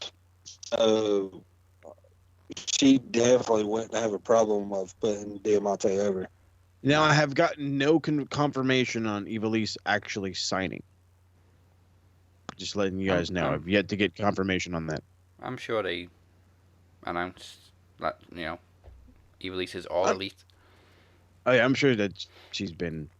But I'm just saying, I've yet to see one. I'm sure she is. I mean, but worst case scenario, working on an appearance deal or whatever. But I feel like she's a perfect addition to that roster. Because she is that veteran source. She doesn't have to win every fucking match. No. They definitely need women now, because we've got the first ever Women's Tag Team Cup coming up with 16 women. That's right. I wonder if that means tag titles or just a cup. Hopefully just a cup, because, like I say, watching it, I didn't even know they had 16 women. I was just going to say the same thing. Yeah, they don't have enough women to have tag team contenders and the women's champion contenders. Yeah, so we've got to have some debuts in this tournament. Don't worry, there'll be some new ones, I'm sure. Some returns, maybe. Yeah. And of course, I swear to God, if Nyla Rose tag teams with Vicky Guerrero, I'm going to be... No, that's not going to happen. You're dumb. Awesome Kong. Imagine that was a team. Jesus. Okay. All right. Yeah. Kong and the Beast. I like that. Yeah. Well, we've talked about Hangman and Jericho and stuff, but the end of Dynamite was a little bit of a surprise. We saw the return of Sammy Guevara. My man is back. Yeah, I was shocked. Yeah, I didn't expect his suspension to be over that quickly, but I'm not complaining. I don't mind. I don't remember him moving that damn good, to be honest. Oh, yeah, good for him getting some rest, because he's moving awesome. He's had like 3 weeks to mature. Good for you, boss. Yeah, I was not expecting him back at all. I figured maybe All Out. Yeah, like it sounds like Britt's coming back. You think suspension in wrestling, you kind of think, okay, well, it's going to be like 3 months, maybe 6. Yeah. 3 weeks. Yeah, Britt's got to be back soon. I mean, God, her nose was broken long ago. I think she had not a nose, her leg. Obviously, her nose is broken as well, but poor girl. Yeah, that confused the hell out of me. I was like, okay, I thought she was out because of her leg, not her nose. But they did a whole segment about her nose. I was like, what the fuck? I love how she called herself Michael Jordan and then was like, I'm like Michael Jordan when I came back and played for the Wizards. And Shivani's like, whoa, no, you don't want to say that. Like, the Wizards didn't do shit. And she's like, "Don't you fucking tell me what to say." It's like, Tony, why are you being such an asshole? He was trying to help her out. What do you mean, asshole? He was trying to. It should have been like, you should have said like the '98 Bulls. But no. She's fantastic. She's so good. And then, like, I love Reba at first. She's like, well, to get the record straight, my name is Reba. Get your ass in here. I was like, yes, fuck you. I don't care what your name is. Poor Rebel. I've met Rebel. I mean, she's got to be loving this, though. Oh, yeah. This is too fun. I wonder how many people actually realize that it's Rebel from Impact. I'm hoping a lot, because I recognize her, and I barely watched Impact. So on to NXT. I mean, we normally just flip back and forth, but AEW was too good, so we have to talk about all of that in one go. So Regal's big announcement was basically that the North American title is vacated, and we're going to have a tournament to crown a new champion. Fuck you. Wasn't no big announcement. That was some Dixie Carter level shit. Seriously. I kept hearing rumors that he's leaving, and maybe even chances of CM Punk being like Jim. I'm like, oh, dude, now the rumors are getting juicy.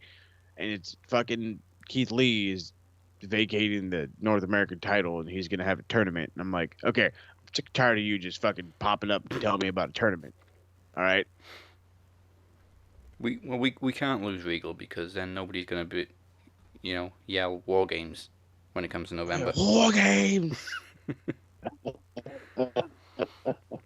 Call people Sunshine. Listen to me, Sunshine. Surprising, first person in the North American title match is Bronson Reed, picking up a win over Gargano and Roddy Strong. I mean, I was excited. It was a good match. Damn good match. I'll give him that. But to see a new face in this, I'm like, now we're talking. We're talking. Let's build some of these fucking guys. His first takeover, too. Yep. Good for him. Then you had Finn when he finds out he said Timothy Thatcher fucking died. Where the hell is Finn? Fuck, I don't know. He's just disappeared, and he's sending in these promos. He's just like hanging out in a closet, cutting promos. Yeah, he seems His to wife's disappear like, what the fuck are you doing? He seems to wrestle for like a month, and disappear for a month, and then come back for a month. Oh, you got to keep the wife happy. Another surprising result, actually, well, not surprising, just the way it happened. Dexter Lumis getting a submission win over Killian Dane.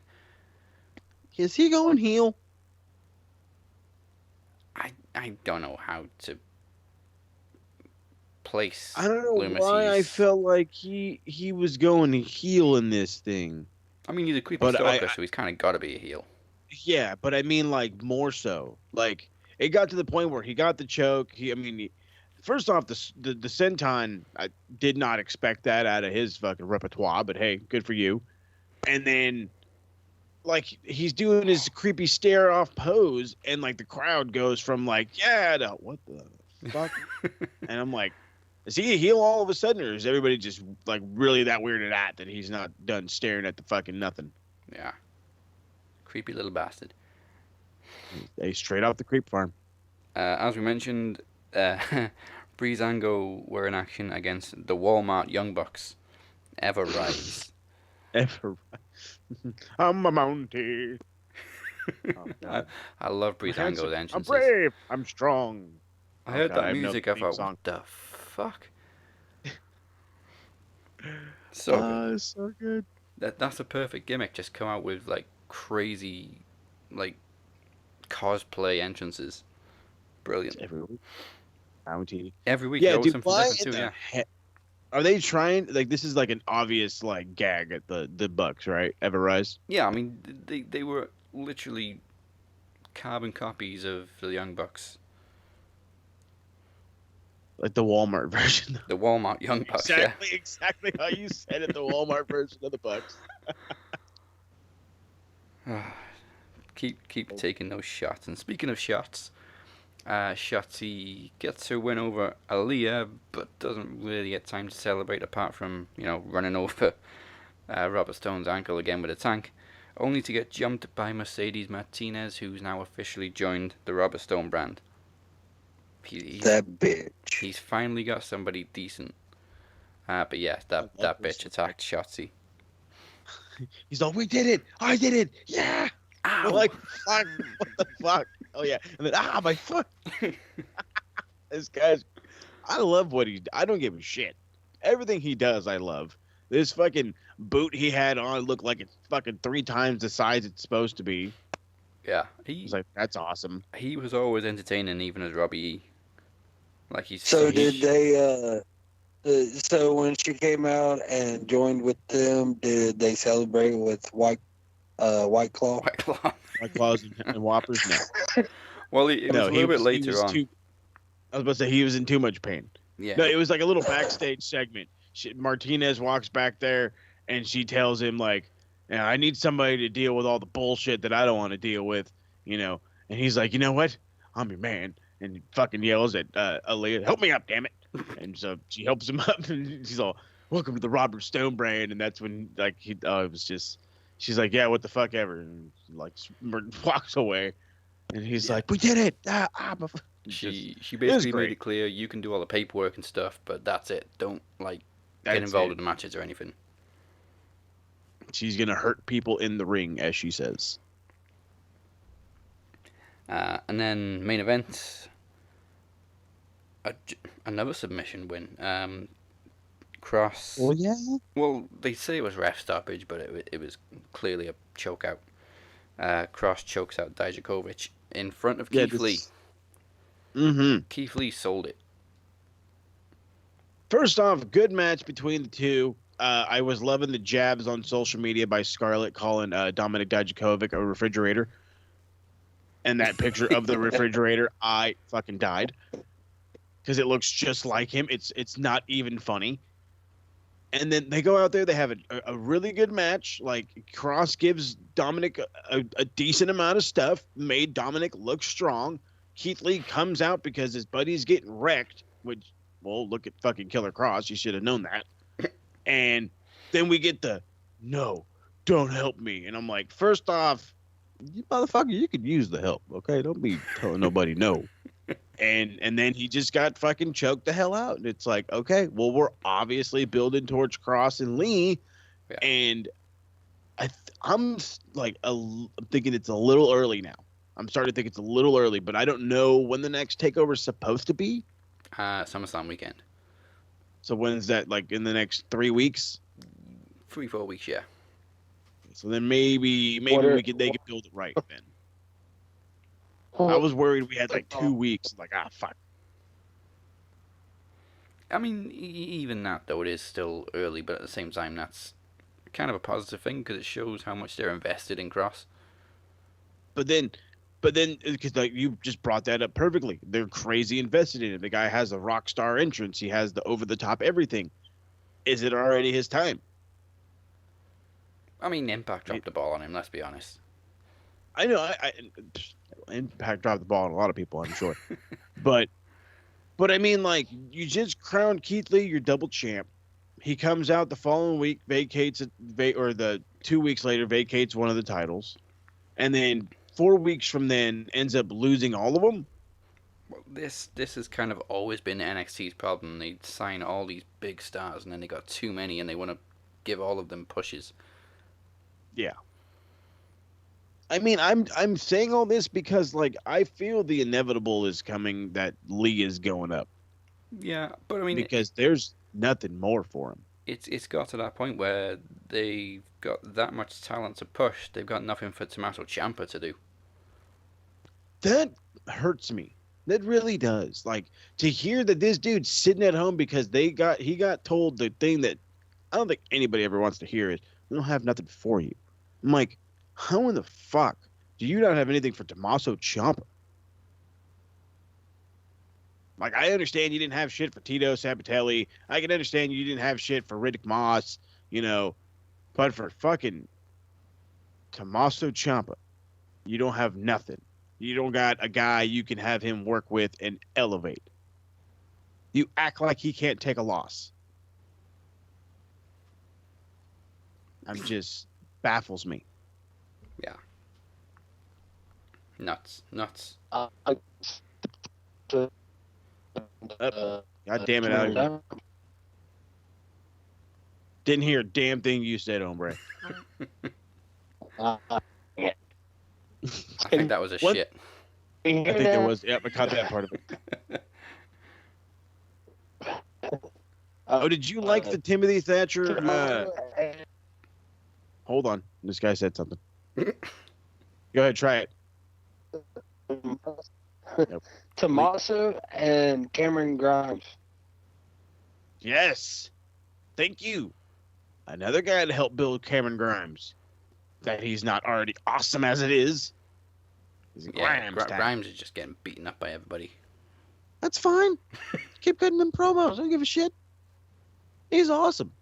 And then he goes out there and he has good matches. So at least he doesn't look bad when he loses. That's always the plus. You can lose. It's how do you look in a loss? How are you built after that loss? People can lose. Professional wrestling is built around people losing. Ask Ric Flair. He didn't do it often, but when he did, it meant something. Yeah.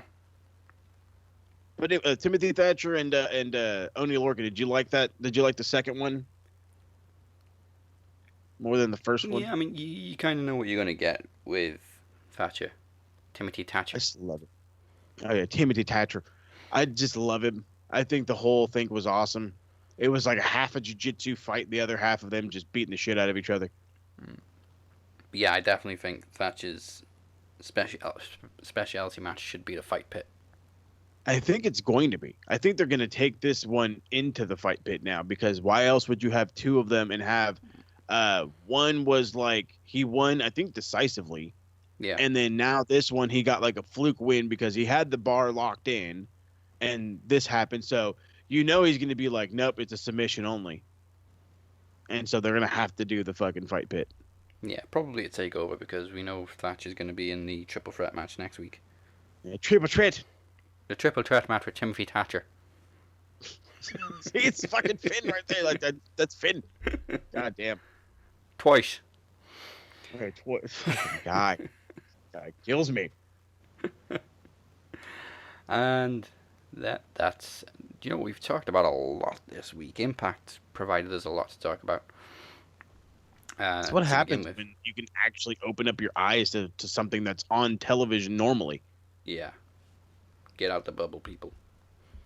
Seriously, open it up. I mean, hell, I gave it a shot. I did this, I think, last year when it was Johnny Nitro, not Johnny, beaching Johnny Nitro, Johnny Impact and Brian Cage. I think at one point they had that killer match. I think it was a Slammiversary or whatever. And Pentagon and Phoenix were still with the company.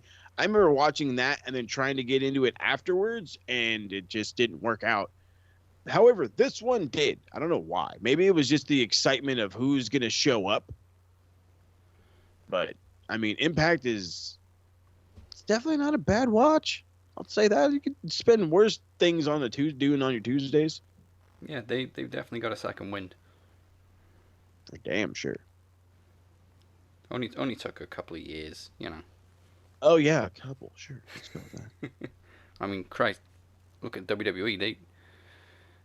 They've been spewing out the same crap for 10 years. Longer. Yeah, okay, longer than that. Well, it's a lot longer. I don't know if... Like, I'm watching the shit in 96, okay? And there's not a lot different. There's really not. They still bump the same. They still sell the same. They still move the same. People wonder why I always watch WCW more. Yeah, well, that's the thing Eric Young said. WWE, they want everybody to wrestle the same.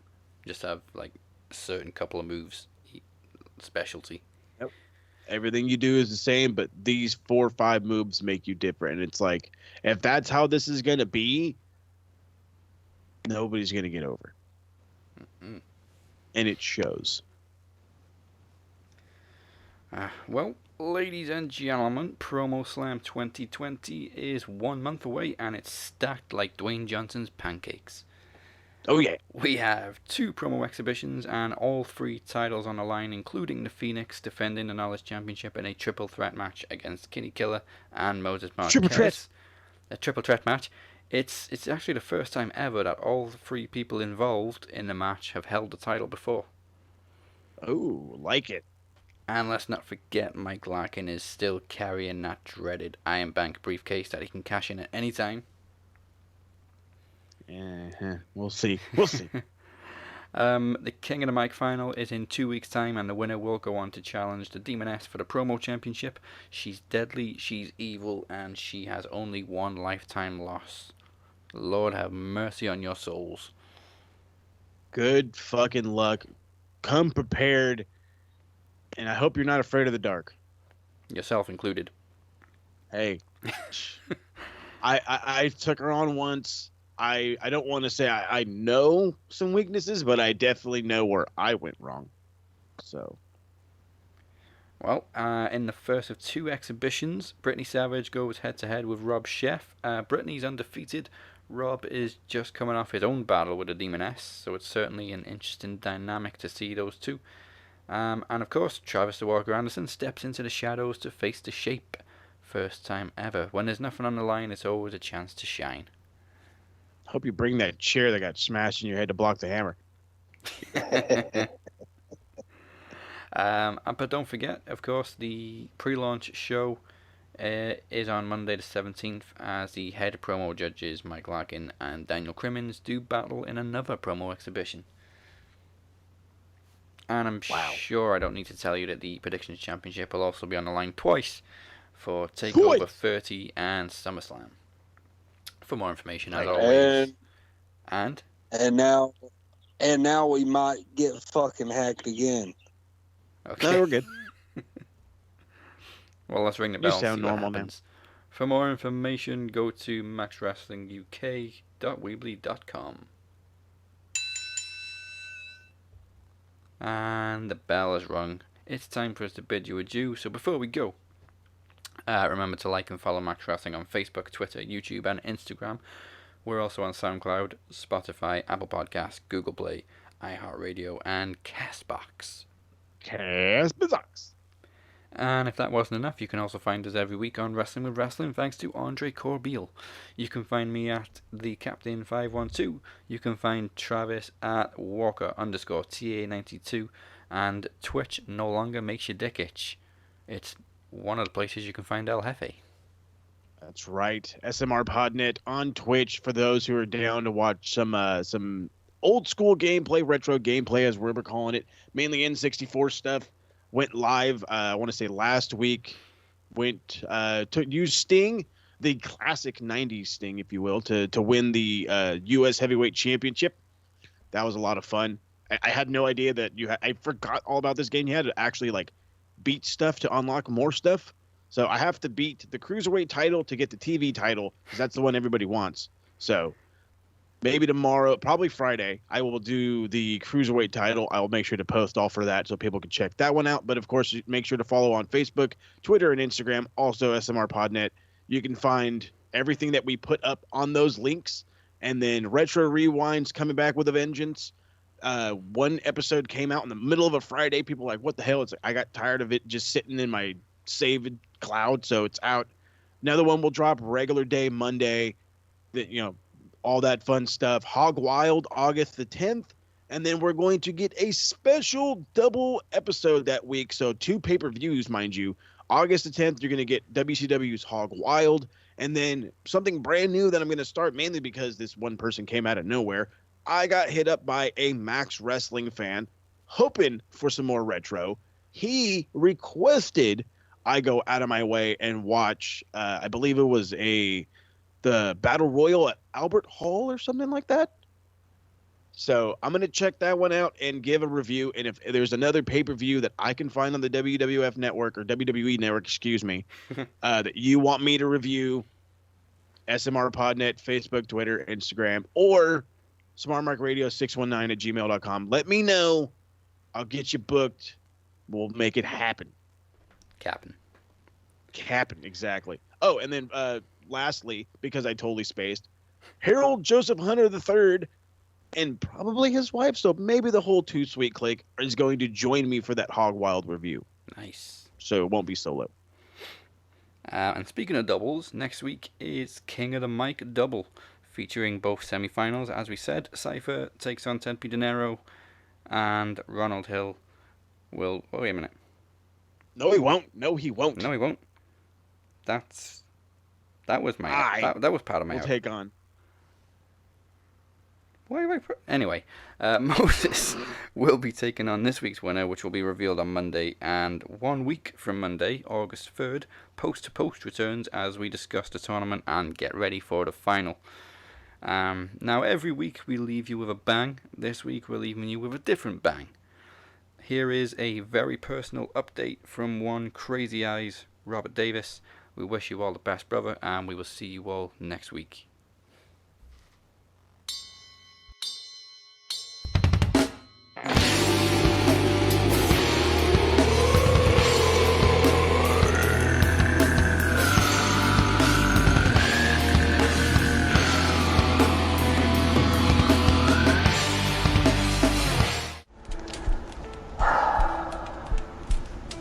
It's been a while. You're probably asking yourself, what happened to you? There's been a lot of questions, but not very many answers, and I would like to share some of those answers with you. You see, at the beginning of May, I declared my entry into the promo order, promo league, whatever the hell we're calling it these days. And I had intentions, I had purposes, chaos to create, and people to destroy. I had one opponent in mind. 3 matches to decimate what was left of him. Things didn't work out the way I expected. Sometimes things don't work out the way you expect them to. I've only had 4 matches this year, and I've had to cancel 3 of them because I wasn't medically cleared to compete. The world has a funny way of doing things, a funny way of throwing things at you. Well, I got a new opponent in the form of metasthenial lymphoma. In other words, that's a 6-letter C word in the mortal realm that you guys call cancer. It would appear that my mortal shell is trying to fail me, but I won't let that happen. I've lost just about all the hair on my body and face. I've even got wires hanging out of me. This new opponent is trying to ruin me, but it's not going to.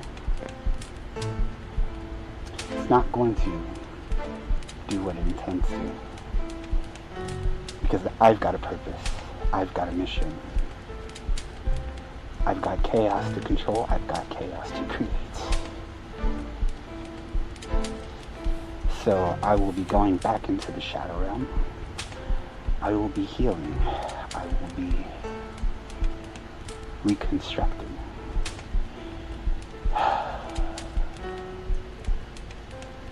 You know, there's only one way to win a war. And I'm in a war with this new opponent of mine. And that's to win a battle. You win the small battles in between to win the war. That's a well-known secret. I've already won 1 battle. I've got a few more to go. And I'll claim victory over this. Mark my words. That just leaves the question of what's left for me this season. To be perfectly honest with you, I don't know the answer to that myself. And if there's one thing that I hate, it's uncertainty. Because it's not fair. The powers that be have convinced me for 1 more. You've got 1 more in you. The collector doesn't back down from anything. Give us 1 more.